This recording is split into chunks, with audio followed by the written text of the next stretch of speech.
नमस्कार, TV9 मराठीमध्ये आपल्या सगळ्यांचं स्वागत। मी निखिला, पाहतोय देश महाराष्ट्र आणि पहिली बातमी आहे ती परभणीमधून। परभणीमध्ये परिस्थिती नियंत्रणामध्ये असून जिल्हाधिकाऱ्यांकडून आता परिसरामध्ये जमावबंदीचे आदेश देण्यात आले आहेत। तर परभणीमध्ये इंटरनेट सेवा बंद ठेवण्याचे आदेशही देण्यात आले।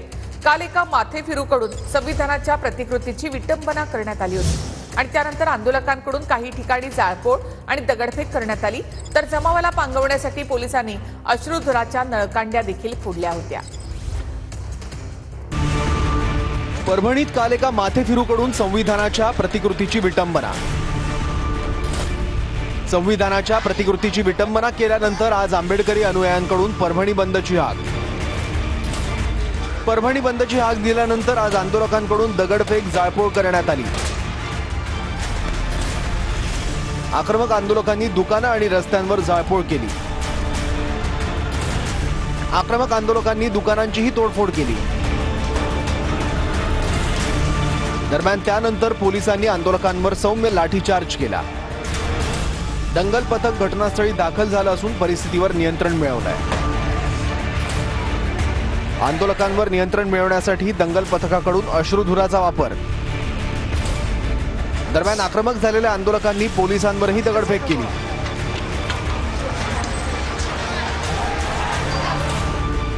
आंदोलकांकडून लावण्यात आलेल्या आगीवर अग्निशमन दलानं नियंत्रण मिळवलं। कालही आंबेडकरी अनुयायांनी आंदोलन करत घटनेचा निषेध केला होता।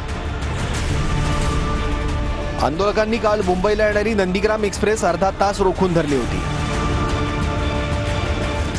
या सर्व प्रकारामागे जर दुसरा कोणाचा हात असेल, कोणी मास्टरमाइंड असेल, त्याचा देखील शोध घेऊन फास्ट ट्रॅकवरती हे केस चालवावी व त्याच्यावर कडक शासन करावं आपण त्यांना सर्व आश्वासन दिलेलं आहे।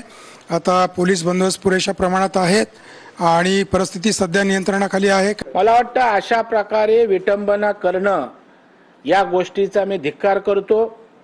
यामागे कोण आहेत त्याचा निश्चितच पोलीस शोध घेतील आणि संबंधितांवर कारवाई करतील अशा प्रकारची अपेक्षा मला आहे। कि जब से ये सरकार आई है महाराष्ट्र में तब से हर जगह पर इस प्रकार की घटना हो रही है। लोगों ने शांति रखनी चाहिए और हम सब महाराष्ट्र के लोग डॉक्टर आंबेडकर के साथ उनके विचारों के साथ रहे हैं, सबको मालूम है।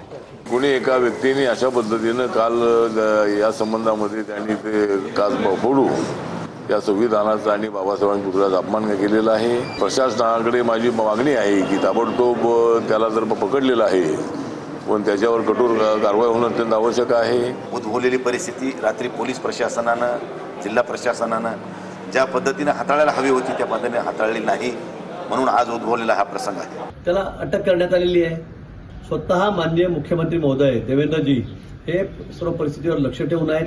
ते सातत्याने पोलिसांशी, प्रशासनाशी त्या संदर्भामध्ये संपर्क करत आहेत आणि म्हणून माझी सर्वांना नम्र विनंती आहे की कायदा व सुव्यवस्था राखण्यासाठी आपण सर्वांनी प्रशासनाला सहकार्य करावे। बीडच्या केसमधील